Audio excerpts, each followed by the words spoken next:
The Chronicles of Narnia by C.S. Lewis. Narrated by Chris Boland. Book 1. The Magician's Nephew. Chapter 1. The Wrong Door. This is a story about something that happened long ago when your grandfather was a child. It is a very important story because it shows how all the comings and goings between our own world and the land of Narnia first began. In those days, Mr. Sherlock Holmes was still living in Baker Street, and the Bastables were looking for treasure in the Lewisham Road. In those days, if you were a boy, you had to wear a stiff-eaten collar every day, and schools were usually nastier than now, but meals were nicer. And as for sweets, I won't tell you how cheap and good they were, because it would only make your mouth water in vain. And in those days, there lived in London a girl called Polly Plummer. She lived in one of a long row of houses which were all joined together. One morning she was out in the back garden when a boy scrambled up from the garden next door and put his face over the wall. Polly was very surprised, because up till now there had never been any children in that house. Only Mr. Ketterley, Miss Ketterley, a brother and sister, old bachelor and old maid, living together. So she looked up, full of curiosity.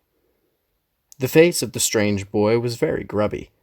It could hardly have been grubbier if he had first rubbed his hands in the earth, then had a good cry, and then dried his face with his hands.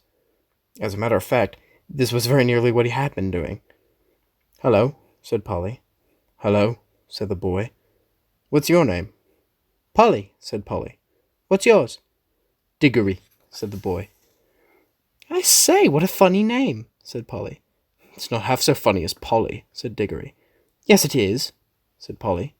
"No, it isn't," said Diggory. "Well, at any rate, I do wash my face," said Polly, "which is what you need to do, especially after—" and then she stopped. She had been going to say, "after you'd been blubbing," but she thought that wouldn't be polite. "All right, I have then," said Diggory, in a much louder voice, like a boy who was so miserable he didn't care who knew he had been crying. "And so would you," he went on, "if you lived all your life in the country, and had a pony, and a river at the bottom of the garden, and if you'd been brought to live in a beastly hole like this." "London isn't a hole," said Polly indignantly, but the boy was far too wound up to take any notice of her, and he went on. "And if your father was away in India, and if you had to come and live with your aunt and uncle who's mad, who would like that? And if the reason was that they were looking after your mother, and if your mother was ill and was going to die." Then his face went the wrong sort of shape, as it does when you're trying to keep back your tears. "I didn't know. I'm sorry," said Polly humbly. And then, because she hardly knew what to say, and also to turn Diggory's mind to cheerful subjects, she asked, "Is Mr. Ketterley really mad?" "Well, either he's mad," said Diggory, "or there's some other mystery. He has a study on the top floor, and Aunt Letty says I must never go up there. Well, that looks fishy to begin with. And then there's another thing. Whenever he tries to say anything to me at mealtimes, he's never even tried to talk to her. She always shuts him up. She always says, 'Don't worry the boy, Andrew,' or 'I'm sure Diggory doesn't want to hear about that.' Or else, 'Now, Diggory, wouldn't you like to go and play out in the garden?' What sort of things does he try to say?" "I don't know. He never gets far enough. But there's more than that. One night, it was last night, in fact, I was going past the foot of the attic stairs on my way to bed, and I don't much care for going past them either, and I'm sure I heard a yell. Perhaps he keeps a mad wife shut up there. Yes, I've thought of that. Or perhaps he's a coiner. Or he might be a pirate, like the man at the beginning of Treasure Island, and always be hiding from his old shipmates." "How exciting," said Polly. "I never knew your house was so interesting." "You may think it interesting," said Diggory, "but you wouldn't like it if you had to sleep there. How would you like to lie awake listening for Uncle Andrew's step creeping down along the passage to your room? And he has such awful eyes." That was how Polly and Diggory got to know one another, And as it was just the beginning of the summer holidays, and neither of them were going away to the sea that year, they met nearly every day. Their adventures began chiefly because it was one of the wettest and coldest summers there had been for years. That drove them to do indoor things. You might say indoor exploration. It is wonderful how much exploring you can do with a stump of old candle in a big house, or in a row of houses.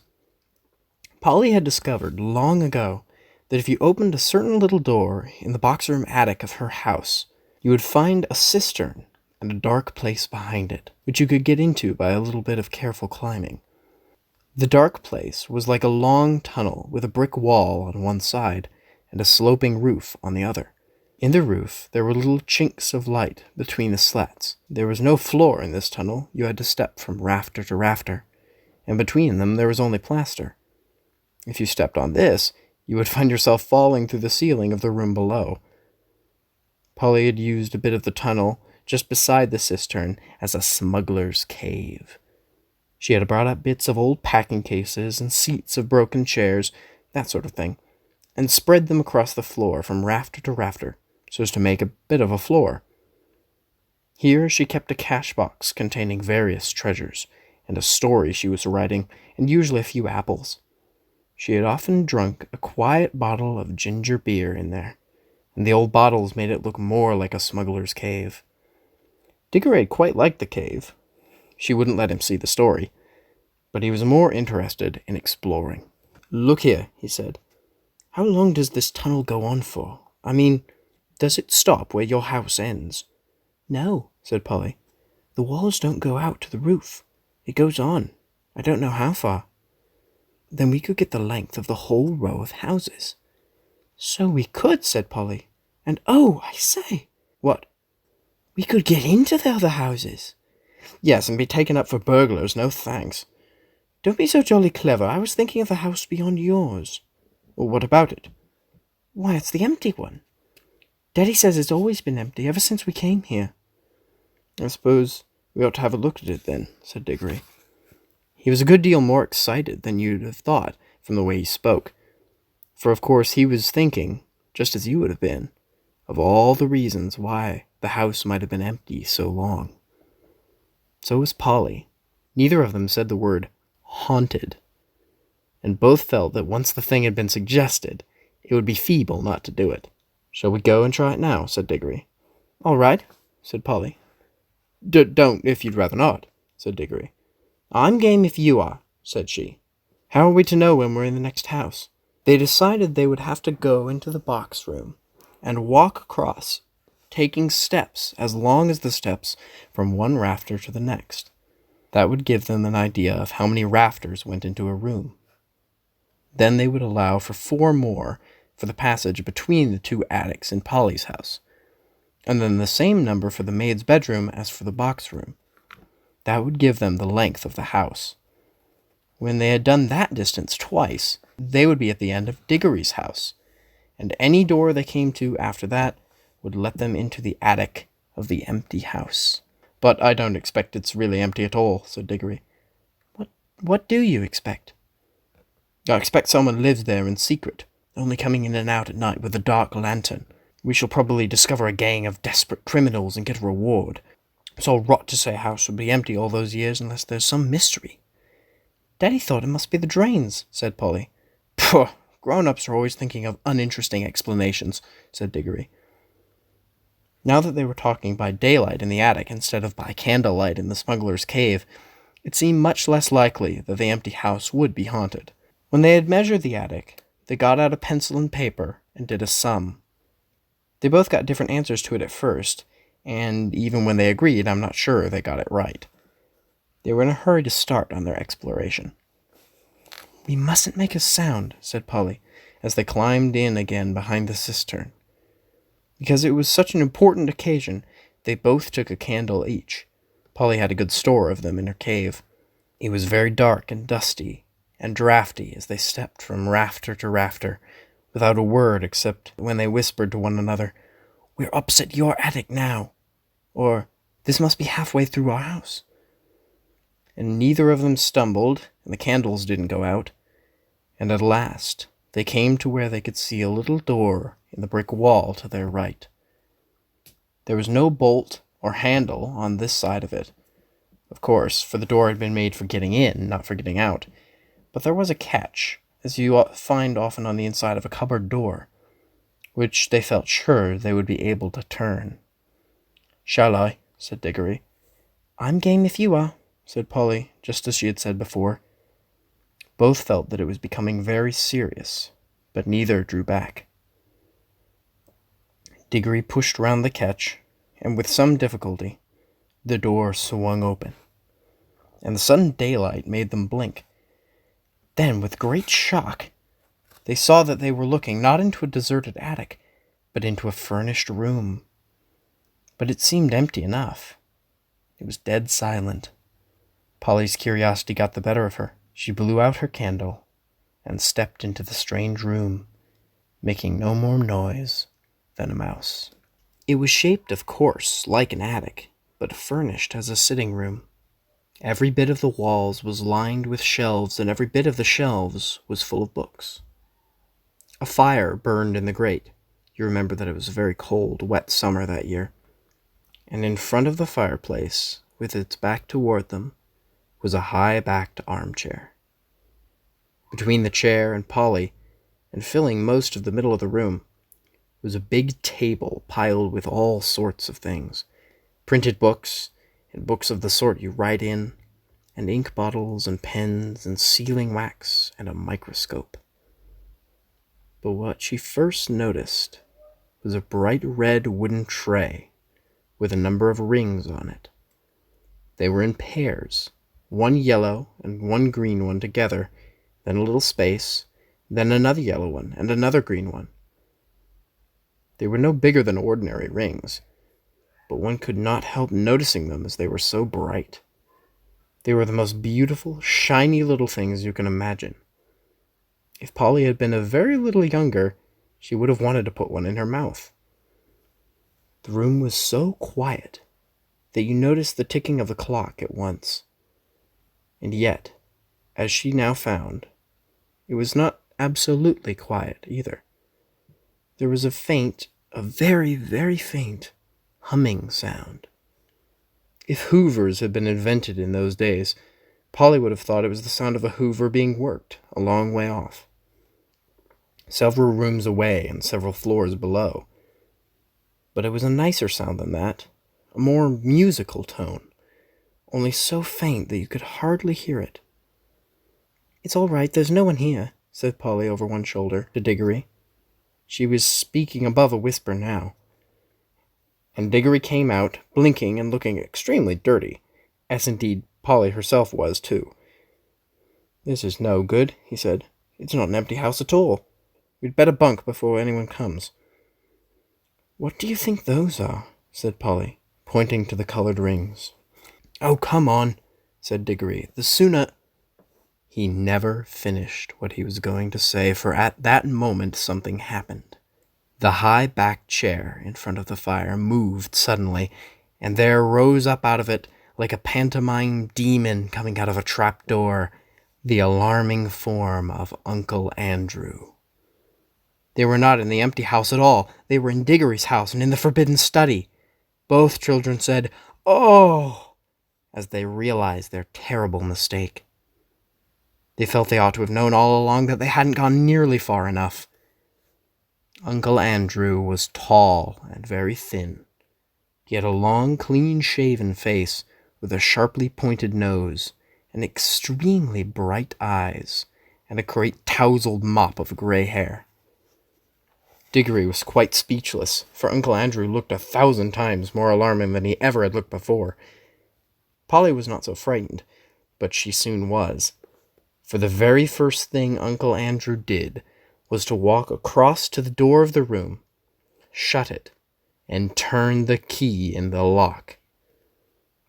Then he turned around, fixed the children with his bright eyes, and smiled, showing all his teeth. "There," he said, "now my fool of a sister can't get at you." It was dreadfully unlike anything a grown-up would be expected to do. Polly's heart came into her mouth, and she and Diggory started backing towards the little door they had come in by. Uncle Andrew was too quick for them. He got behind them and shut that door, too, and stood in front of it.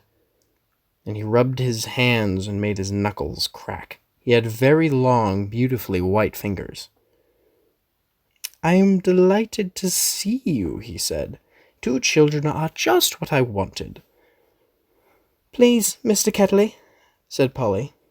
"It's nearly my dinner time, and I've got to go. Will you let us out, please?" "Not just yet," said Uncle Andrew. "This is too good an opportunity to miss. I wanted two children. You see, I'm in the middle of a great experiment. I've tried it on a guinea pig, and it seemed to work. But then a guinea pig can't tell you anything, and you can't explain to it how to come back." "Look here, Uncle Andrew," said Diggory.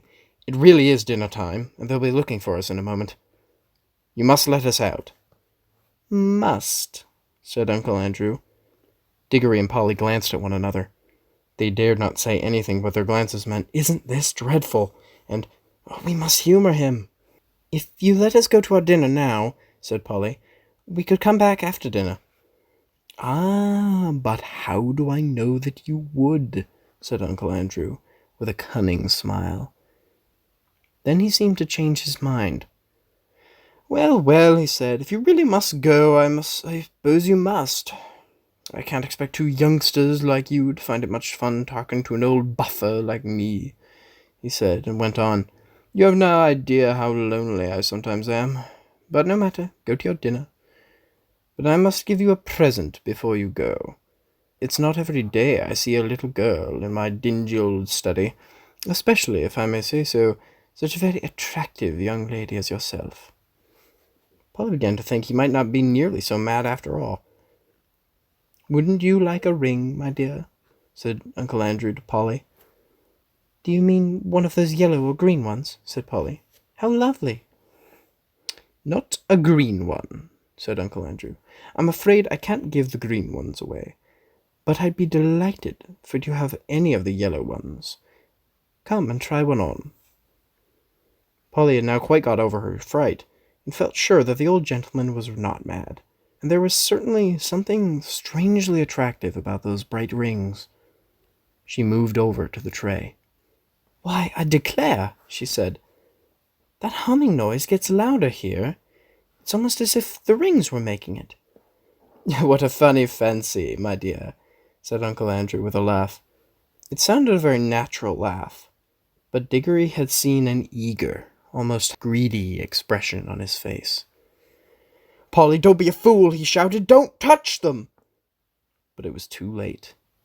Exactly as he spoke, Polly's hand went out to touch one of the rings, and immediately, without a flash or a noise or a warning of any sort, there was no Polly.